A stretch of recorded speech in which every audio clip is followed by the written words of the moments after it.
राम राम भाइयों। तो finally YouTube की दुनिया में हमने रख दिया 10 नंबर का पैर, रिलैक्सो की पहन के चप्पल।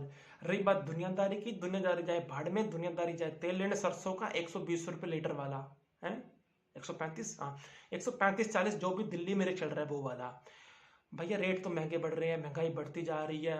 अब देखो ना भैया, दिल्ली में सिलेंडर की रेट बढ़ गई हैं, 853-54 के आसपास हो गया। कहाँ 800 का होता था, सीधा ही 50 की छलांग लगा दी। खैर, पहले कांग्रेस थी, पहले आम आदमी थी, अब बीजेपी आई है, तो देखते हैं बीजेपी का क्या रंग है। तो कुछ ना कुछ तो हम भी देखते हैं अब क्या चलता है। बीजेपी नई नई आई है और अप्रैल का मौसम आ गया है। इस मौसम में गर्मी होना तो लाजमी है, इस दिल्ली जैसे बड़े नगर में गर्मी होना तो लाजमी है। तो जिनके घर में एसी है वो करवा लें एसी की सर्विस, और जिनके घर में मेरी तरह कूलर है बेचारों के, वो कर ले कूलर की सर्विस। कुछ भाई ऐसे भी होंगे मेरी तरह जो सोचते होंगे भगवान सुख रखे, अगली गर्मियों में एसी लेकर आएंगे, अगली गर्मियों में एसी लेकर आएंगे, लेकिन उनका एसी नहीं आ पाता। आएगा भी तो एसी कहाँ से आएगा यार, एसी कैसे आएगा। दुनिया भर की तो ईएमआई जा रही है, किसी की फ्रिज की जा रही है, कोई मेरे भाई की जा रही है, बाइक की जा रही है, किसी मेरे भाई की जा रही है, फोन की जा रही है, किसी के होम लोन जा रहे हैं, किसी के मुथूट फाइनेंस में जा रहे हैं। लगता है ऐसा कि जीवन चल रहा है कर्जे में चल रहा है जीवन। कुछ समझ में नहीं आ रहा क्या होगा क्या नहीं होगा। नौकरी सरकारी मिल नहीं रही है, मेंस में आकर रह जाते हैं हर बार, पता नहीं क्या होगा क्या नहीं होगा। और जो भाई मेरे मर मर के एसी ले आते हैं, उनके ऊपर फिर दिक्कत खड़ी हो जाती है कि बिल 5,000 10,000 कहाँ से पे करेंगे। फिर उनमें से कुछ लोग ऐसे होते हैं जो लगाते हैं रात को कुंडी, कुंडी लगाते हैं रात को, तो छोटे से ट्रांसफार्मर के ऊपर इतना लोड पड़ता है कि उसका फ्यूज जाता है उड़, फ्यूज उड़ जाता है, तो उनके चक्कर में हमारा भी छोटा सा कूलर हो जाता है बंद।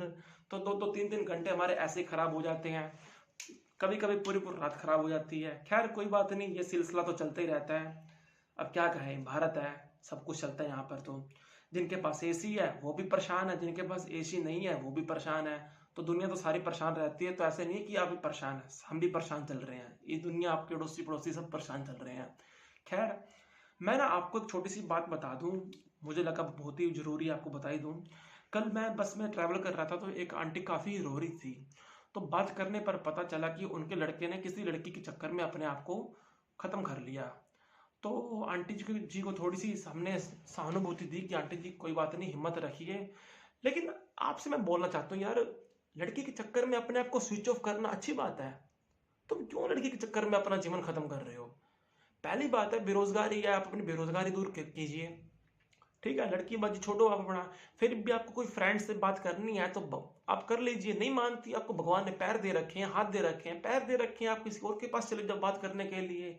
नहीं आपको तसल्ली मिल रही तो, और भगवान ने आपको हाथ भी दे रखे हैं। हाँ, तो भैया आप लड़की के चक्कर में अपने आप को स्विच ऑफ मत किया करो। लेकिन आपसे भी मैं बोलना चाहूंगा, जो भी आपके आसपास में कुछ ऐसा आपको दिखे भी कुछ गड़बड़ हो रही है, तो आप थोड़ा सा एक्शन लीजिए। क्योंकि जो लव करता है, मुझे लगता है उसका तो माइंड भ्रष्ट हो जाता है। उनको पता नहीं है क्या अच्छा क्या बुरा है, माँ बाप क्या है, माँ बाप के सपने क्या है, सब कुछ खत्म कर देते हैं। अभी कुछ साल पहले एक और हमारे यहाँ दोस्ती लगता था, उन्होंने भी सुसाइड कर लिया था।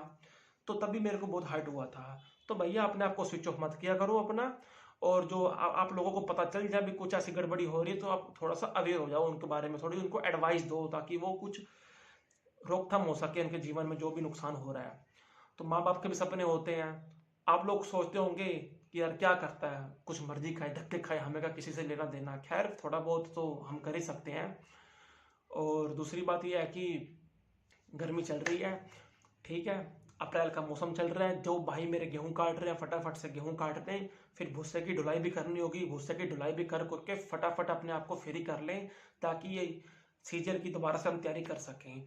अब भैया सीजन मेंस में तो मैं रह गया 2024 में, मैं खुद 2 बार मेंस में रह गया हूँ, तीसरी बार फिर ट्राई करते हैं, कहीं तो भगवान सुनेगा हमारी भी। और फटाफट कर लो अपने आप को फ्री, ताकि नोटिफिकेशन आ जाए तो हम दिक्कत में ना आ जाएं। नोटिफिकेशन तो शायद ऐसे बोल रहे कि 1-2 महीने लेट ही आ जाएगा। कुछ चेयरमैन बोल रहे थे एसएससी के, कुछ हम चेंज कर रहे हैं तो टाइम लगेगा उसमें। खैर कोई बात नहीं, छोटी सी वीडियो मैंने बनाई आप लोगों के लिए, तो सोचा थोड़ी बहुत आपको जानकारी साझा कर दूं। बाकी पहले ही फर्स्ट वीडियो मेरी, थोड़ा प्यार देना, मोहब्बत देना, सब्सक्राइब कर देना। और अगली बार और हम फनी फनी बातें करेंगे। राम राम भाइयों।